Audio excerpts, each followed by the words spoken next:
So hey guys, started started with an idea today about creating YouTube videos about this stuff, and said screw it, why not?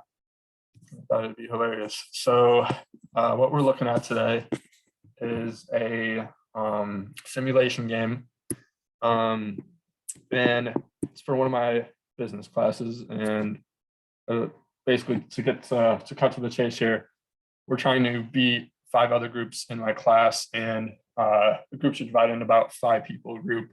And the simulation is just about basically a real life scenario where we're a footwear company and we're trying to be out on other teams. So we're trying to outperform them in like scoring measures. We're just trying to outperform them. And so essentially, to bring you up to date, we had one year go by already. And basically they started us out at year 11. So we already had like some sort of base foundation in terms of finance and whatnot to work off of. And so we're in this scenario now in year 12. And we're already placed.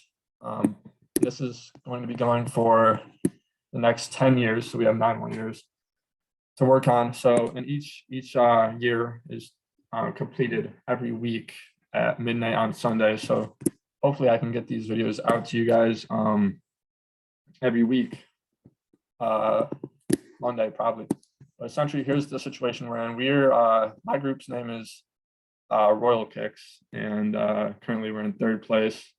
Not an awful position, given our idea in year 11 was not to be number 1 in the rankings, but to be able to launch ourselves in the next couple of weeks to be able to beat everybody else and also be able to last in the long term, so the short term. So we had to sacrifice last year and kind of sacrifice some score, but essentially we're not even in a bad position at all. We're still 3rd place, and I'm confident we'll be able to launch ahead of all the other teams. But essentially, here's where we are going to kind of discuss these little sections that really create these numbers.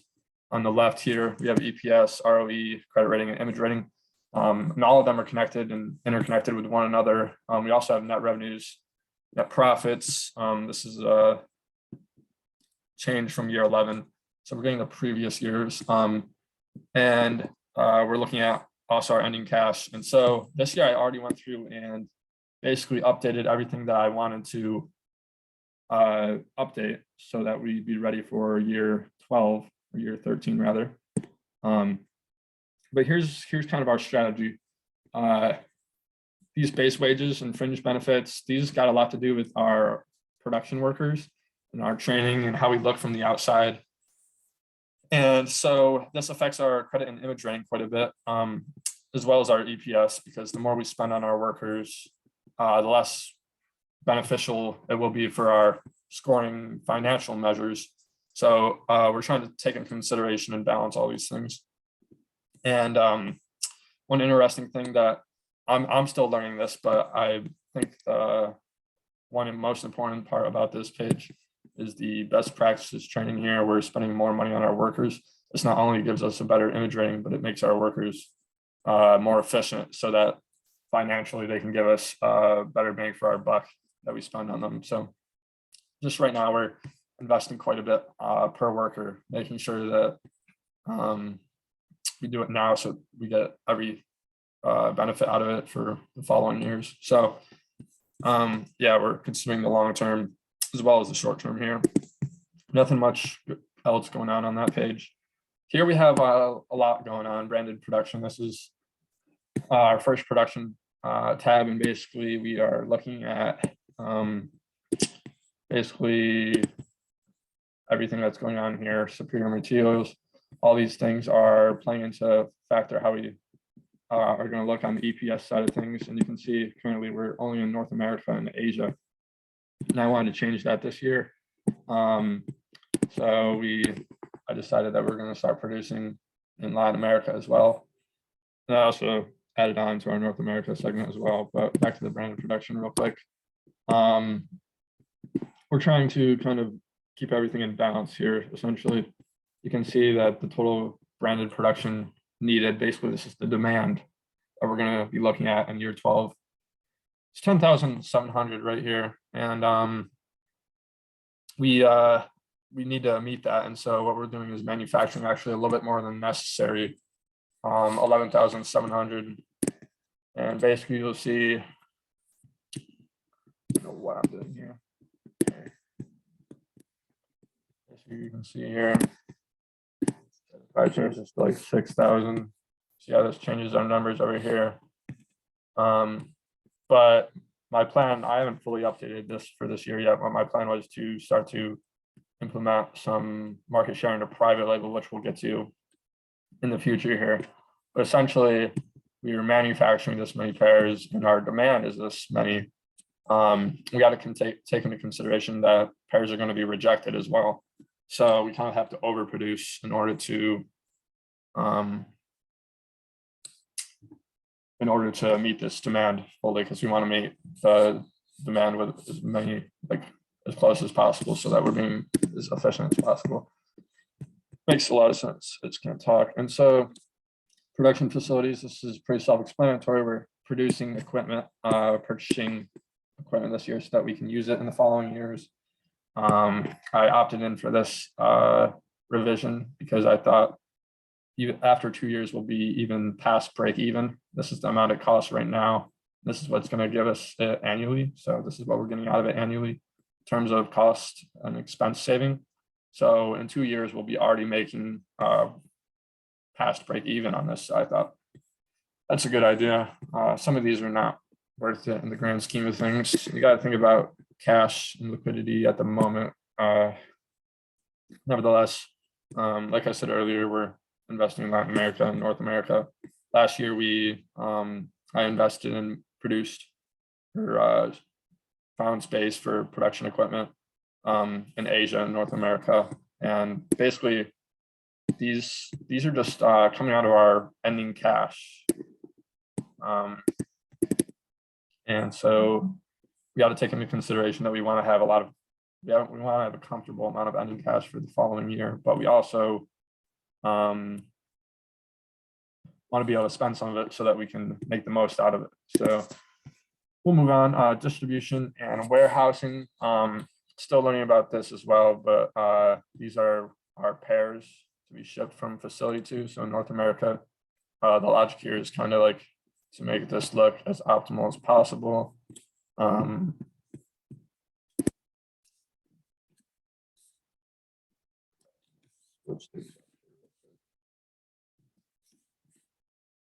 what I'm doing here is paying attention to my ROE and EPS here. I'm trying to be efficient as possible. What I did, the reason it's like this is these are the pairs total after rejected that we saw earlier. In here that I changed this number from 6,300 to 6,000. So you have 300 new pairs. Obviously taking into account the rejected, it's not exactly 300. In here it was actually 282. And so we have to kind of change this around so that we were taking into account that now we only have 6,000 instead of 6,300 that we're distributing from branded distribution. I don't know.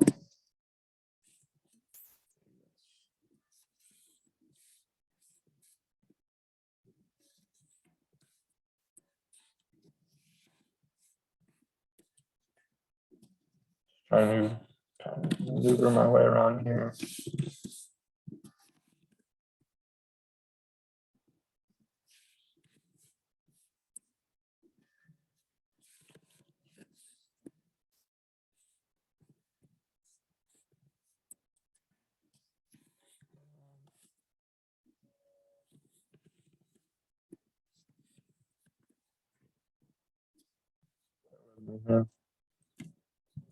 You guys can also learn and see what's going on. So here we have our total remaining pairs to be shipped.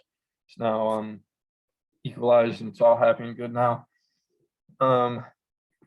So now we're looking at a section called warehouse operations, just our inventory clearance. I opted in for 25% because this doesn't affect our scoring measures over here while giving us some new ending or more ending cash for next year. So I thought it couldn't hurt to have some more ending cash, opted in for those two. And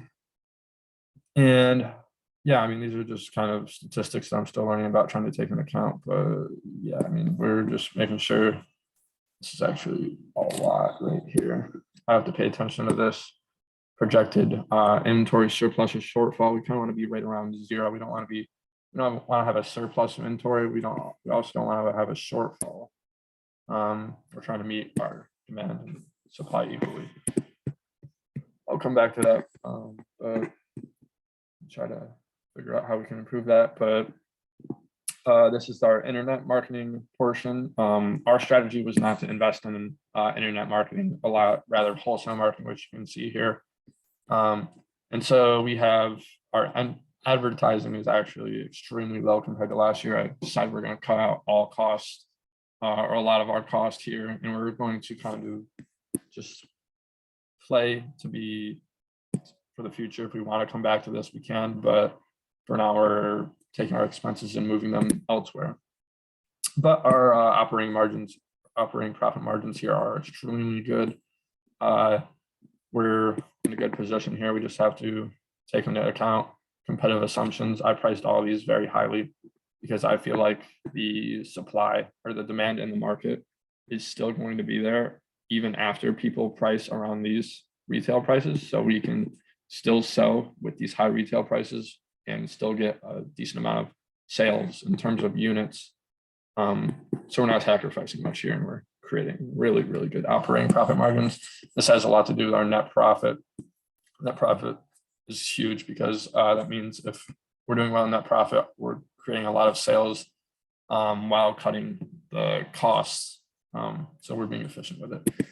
Wholesale marketing is where we decided, okay, this is where we want to go in terms of our strategy. And so our prices aren't that jacked up here, only a few bucks. And the reason for that is we want to really, really optimize the amount of presence we have in this market. We jacked up our brand advertising a ton, as well as keeping our price a little bit lower. It really not only gives us the ability to reach a large amount of people, but it will give us a good price that we'll be selling as well. Yeah, this is probably not a good thing to be looking at. We're still learning here, so we'll figure it out. But you can see how our previous year, our surplus was 259. It's actually worse this year. We have a big surplus. We could probably end up selling some of it next year, even though that's not the most optimal way to do it. We're doing better here, meeting demand very well, a little bit better here, much better here. See if we can actually see if we turn this to 49. This actually decreases our shortfall a little bit, or our surplus. I mean, what if we spend even more here? Yeah, so why not do it here as well? Essentially what's going on here is we're just spending money on brand advertising in this market.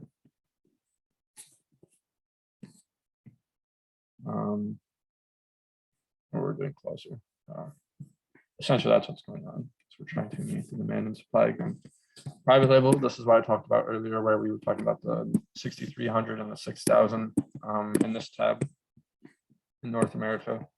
And we have the capability to run 300 pairs through private label. And I can find,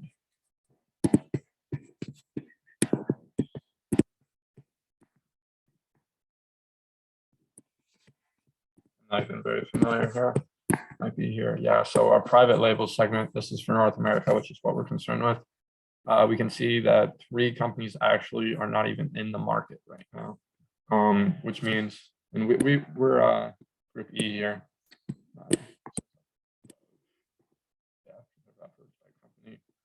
Second to the right here. And you can see that the market share is only basically 60% right now, which means there's a lot of demand still in this market, which means that we could sell high and also still get our pairs. We're offering them and then they're also being sold, which is ideal. So we want to take advantage of this. We're going to do basically, we're just going to split this for now.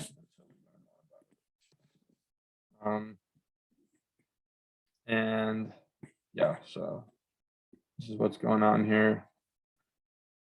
We have quite a bit of a margin over direct costs, which worries me, but we'll figure it out in the next video. Still learning here. Our idea is to be able to beat people, but also learn early so that we can take advantage of it later. And a lot of the other teams are also in the same position. Celebrity endorsements, I actually don't do much with this tab, but you can see they make these artificial celebrities, kind of knockoffs. And currently we're endorsing or paying for endorsements from Jay-Z, Steph Caraway, and this Bud guy. So essentially that's where we're at.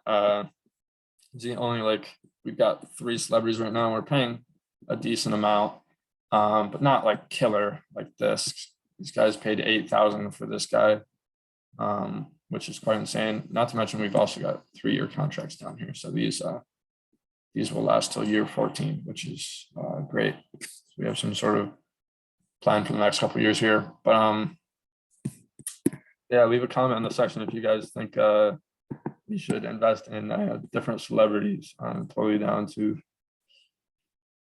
see what you guys think. For corporate citizenship, this is really self-explanatory. The idea here is to make ourselves look good to the communities, stuff like improving work conditions. This year, we're continuing this. I found this was not worth the amount of money it costed, so I wanted to just continue this as well as this. We're going to start charity contributions and energy initiatives. So learning about this, but our image rating is really good right now compared to what people were expecting. So it's not a primary priority. And lastly, we have our last tab here, which involves finding additional cash and kind of using it for the future. This involves issuing stocks as well as taking out loans. This year we're taking out a $25,000 loan because our credit rating is so good that our interest rate is actually just worth taking it out. So we're going to take that cash and be able to have it on hand next year. 44,000 is sort of projected cash balance for next year. And so also looking at interest coverage ratio here. To be honest, I don't know if it's good that this is going up or down. Research that nevertheless. And we have a dividend section here. This probably, I've never really messed with this before, but this probably improves our image rating. Eventually when our stock and EPS gets even higher, we'll start to consider this because it'll probably end up being worth it. But at the moment, it's not worth it, so we're not messing around with it. We're repurchasing stock. I issued 1,000 shares of stock last year.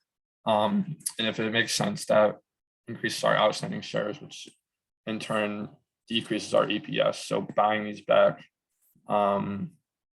is going to increase our EPS because we'll have less outstanding shares. So that's a majority of what this tab is about. Still learning, obviously, but I'm confident we'll win eventually. At least overall, we don't have to win these first couple of years. We just have to win on a weighted average overall. If we look at a lot of these companies, 2 companies that did end up beating us, the scoreboard are B and A. And if we look at B's liabilities,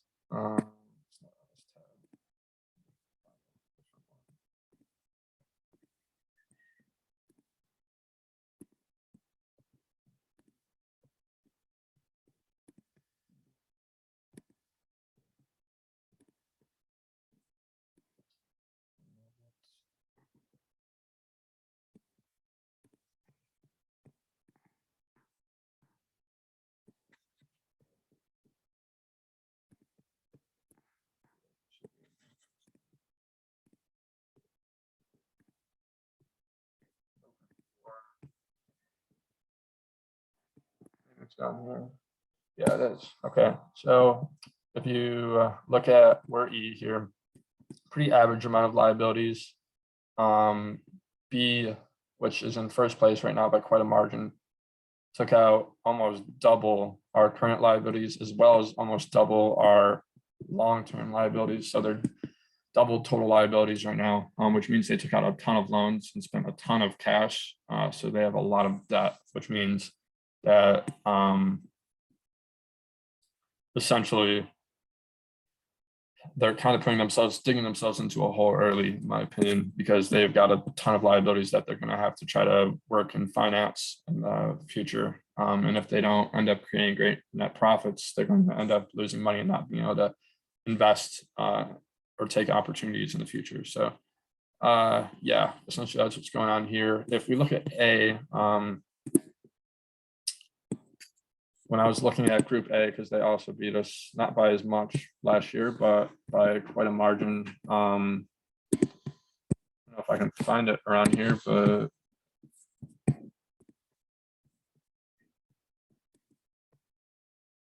what I saw when I was looking at it was they're just pricing their prices very, very low. Go to Asia, because I'm pretty sure they're concentrated in Asia very hard.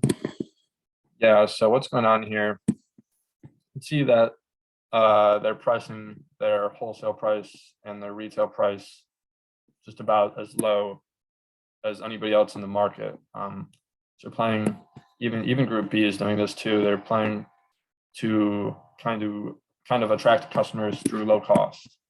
So for now, that's going to be working. They're competing to offer these prices that are so low, as well as these crazy liabilities through advertising and stuff, I guess.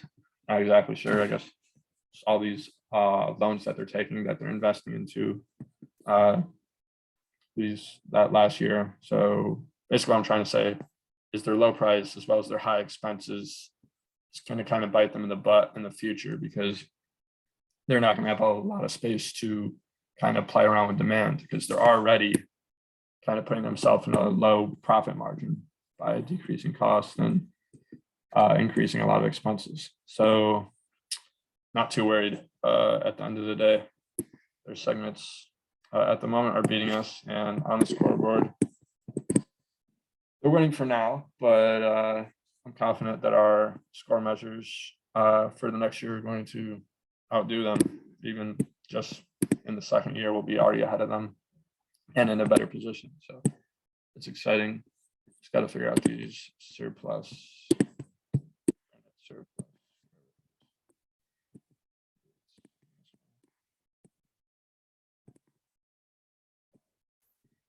Yeah, this. Try to get this closer to 0.